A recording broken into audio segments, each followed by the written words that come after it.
So there we go. There's one piece, and I kind of messed up here, so I'm just going to cut it out. So there we go. There's one piece. Okay, let's do the other one now. So inside, just jump right in there.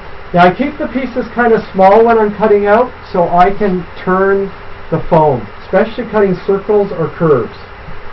That is very, it's easier to manage, and you can stay focused on where you're cutting instead of fighting with the foam.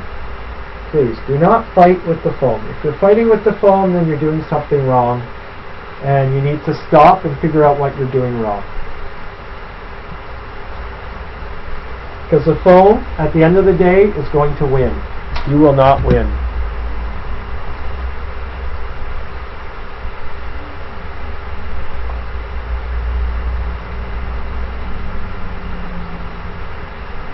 Yes, you're right. If you use a very fine sandpaper, you can resharpen this sharpen it to reuse it again. Fine sandpaper, and you just simply rub it on each side. You got to do both sides of the blade. So one way you would rub, and the other way on an angle you would rub it, and that should sharpen it enough to keep it going. Especially if you have more expensive blades.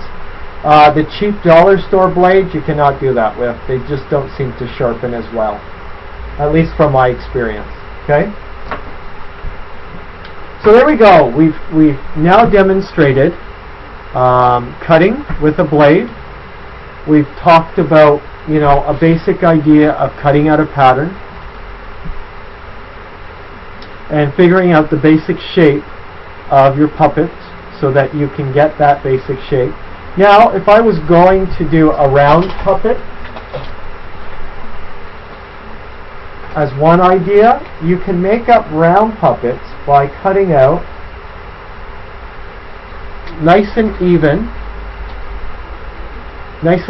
shapes, much larger of course, and gluing them together depending how big. So you've cut as many as you need to get a full round shape with this type of for a rounded head puppet. So that's just an idea to think about. And what I'm going to be using, there's many options. Let me just grab it here.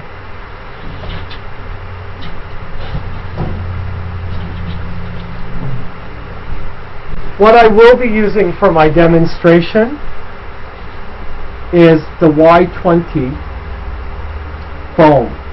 And what I use this stuff for, what I would use this stuff for is areas like, where's my sheet? So areas like his eyebrow, which is going to stick out from his forehead, I would be using this stuff to add dimension to his face. The bottom area, which is going to come out either all the way around or just on the sides to give him that shape of thinner and coming out,